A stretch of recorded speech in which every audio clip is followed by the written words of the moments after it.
Welcome to The Learning Curve. A podcast about insights, inspiration and innovation in higher education. My name is Van de Poel. My name is Sharon Klinkenberg. We are lecturers communication science at the University of Amsterdam. And we work for the Teaching and Learning Center of the Faculty of Social and Behavioral Sciences. Welcome to the third episode of The Learning Curve, and today we want to talk about slide design. What are our do's and don'ts? Yes. What do we need to do? What do we need to do? Well, start slowly. Yeah. No, last episode we briefly touched upon slide design, Yes. and we thought it would be a good idea to discuss this. Yes. And we sat down and thought about what we actually do. But before... Yeah, before that, did you get any nice reactions or maybe less nice reactions to our first episodes? Yes, I did get a reaction. I got a message from Sylvester Dreyer because we talked about lecturing in our previous podcasts, and he sent us a message and recommended the book A Practical Guide to Lecturing by Sally Brown and Phil Race. So we're going to read it, and yes, I hope we learn something from it. I hope so. Yeah. Thank you, Sylvester. Thank you. Do we need slides? At some point you do need some slides.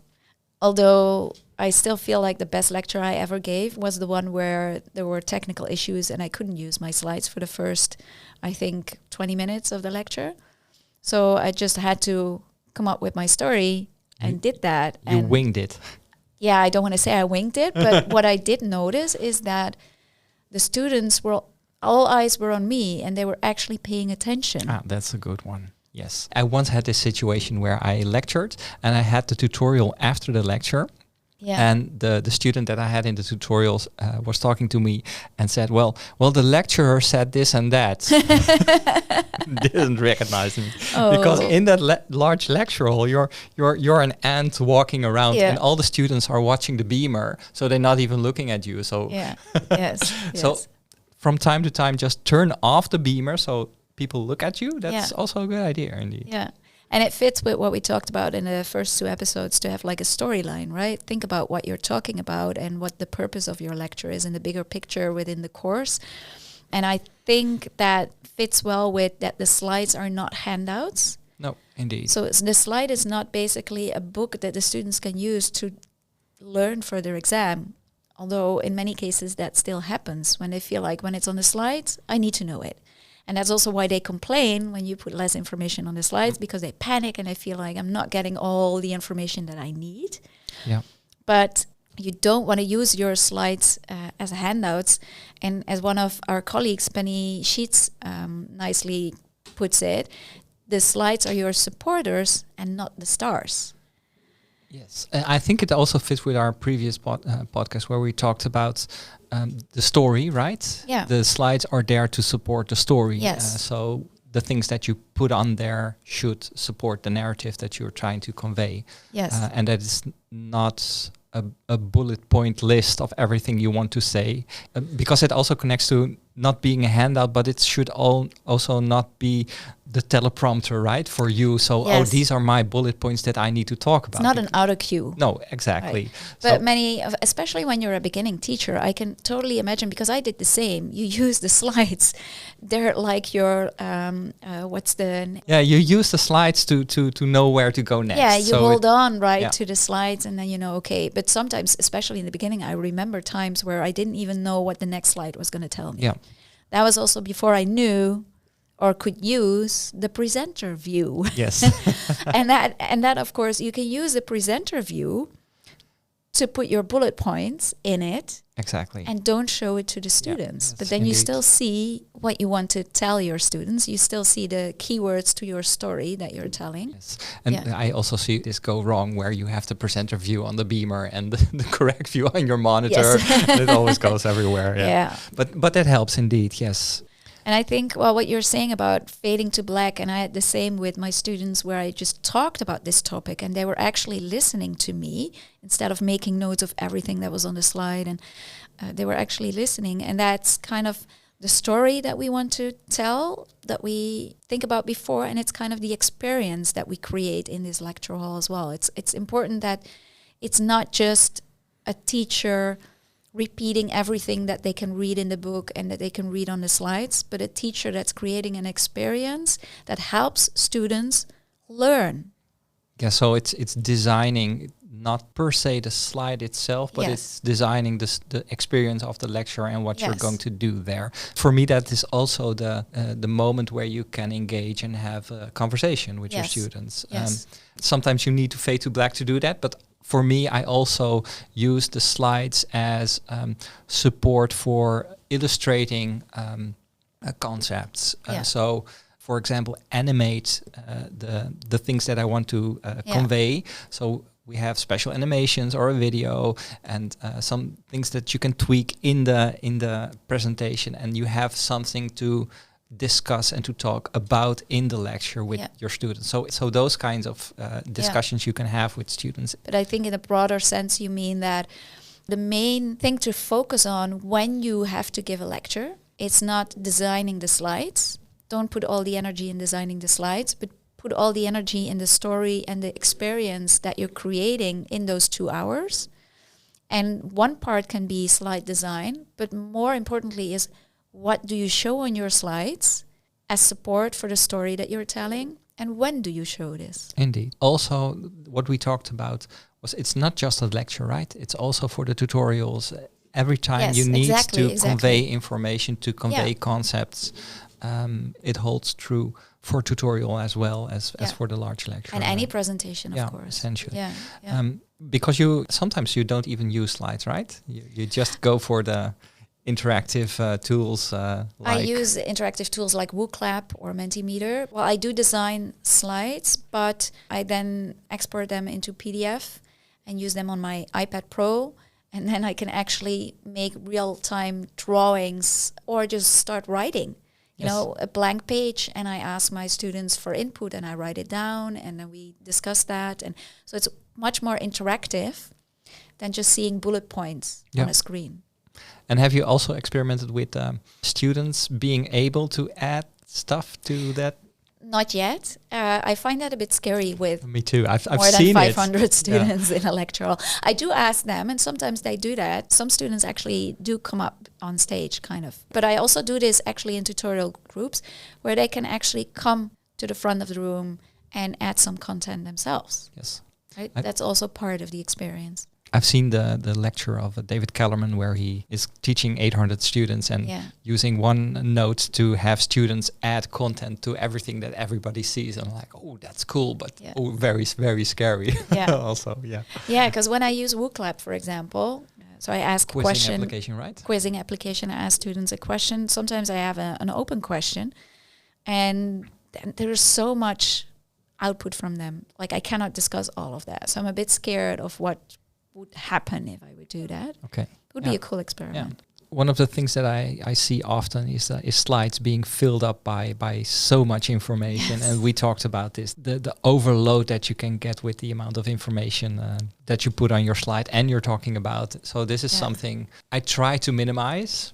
I think it works. But you've done some reading into this, right? So you talked about the cognitive load theory. But maybe you could elaborate on that. Yeah, remember that we attended this one presentation that was full of I mean, very small text, and then the presenter would read out all the text. So that doesn't work. But yes, cognitive load theory just basically means that we can only process and retain that much information. So when you put a lot of information on one slide and at the same time start explaining, and then maybe even have pictures or animations combined with it, there's no way that students can actually process that information.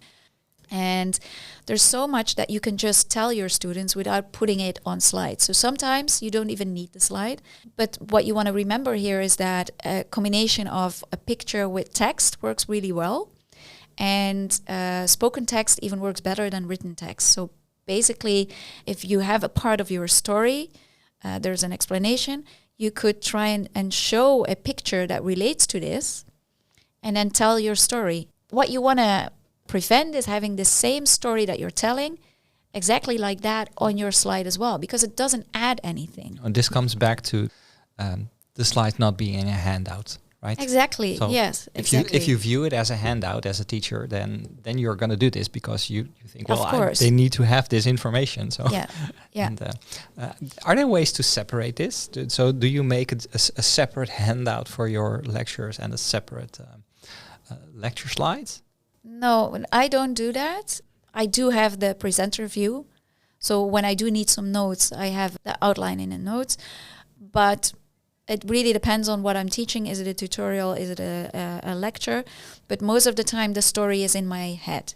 So that's why I don't need it. But I can totally imagine that you write out your story and you use those notes separately. For yourself. For yourself, not for the students. No. This is just for you to be able to tell the story. Yeah.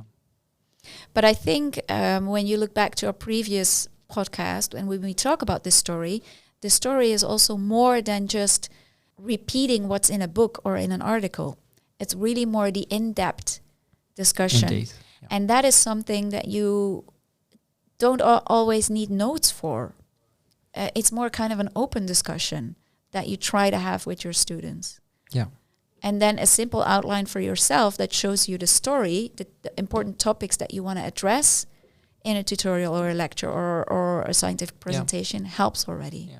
I do make separate handouts for the students based on the lectures, but differently formatted as a separate document. Yeah. Also because I make a lot of interactive animations which they can actually use afterwards. So in that sense, it's useful to them because they can play with the different views that they can. Yeah. But that's a whole different story. But the content helps them grasp the theory or grasp the statistics, for example, that we're working with. So so it's a handout for them. Yeah. It's a handout for them of, they do get the handouts of my slides that I use, but maybe that was also what you were pointing to, that my slides, for example, also often are not complete.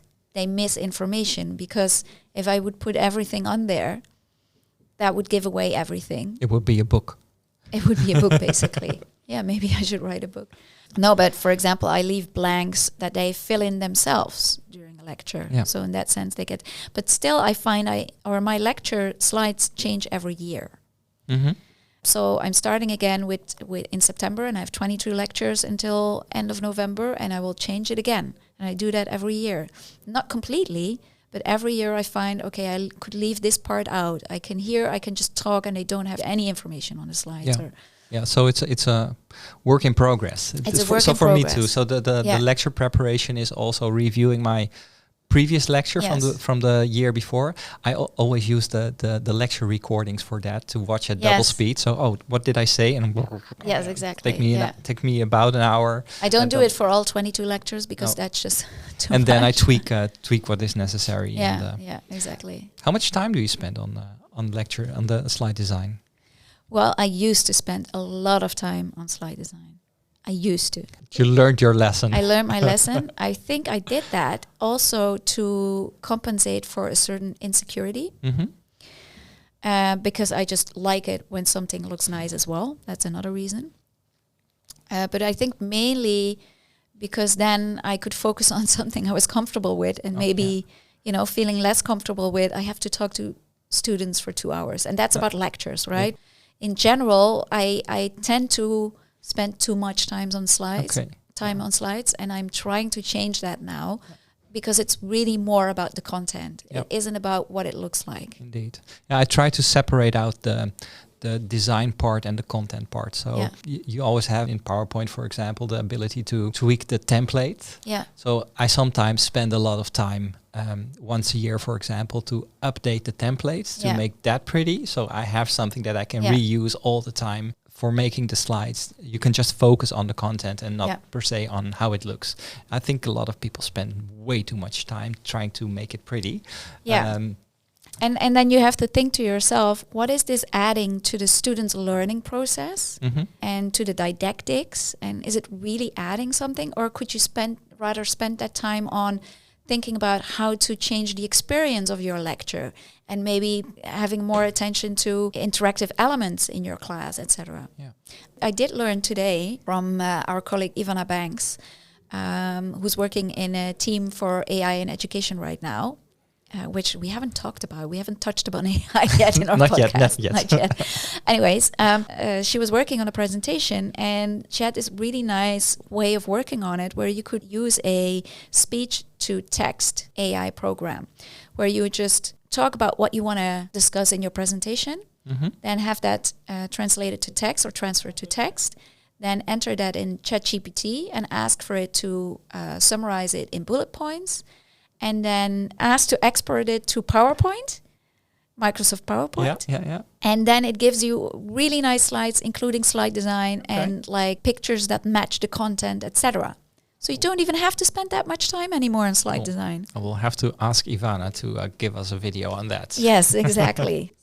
What we haven't discussed, but I thought of at this moment, was you design your slides for the experience of the tutorial, but also the experience within the lecture. But coming back to our previous podcast, it's also designing the experience or the content for the web lectures for students to watch afterwards. Yes. So it also has to fit in somewhere there. And there are choices to be made there, right? Because you often use the WooClap, for example, which is not that useful as reviewing later. No. The experience is more important for students, where I don't use WooClap or the quizzing applications that much in my lectures, but really try to interact with the students and look at these animated objects, which is useful to watch afterwards. So I specifically do not design my lectures so that they fit the web lectures. Okay. Yeah, that's a personal choice where I really focus on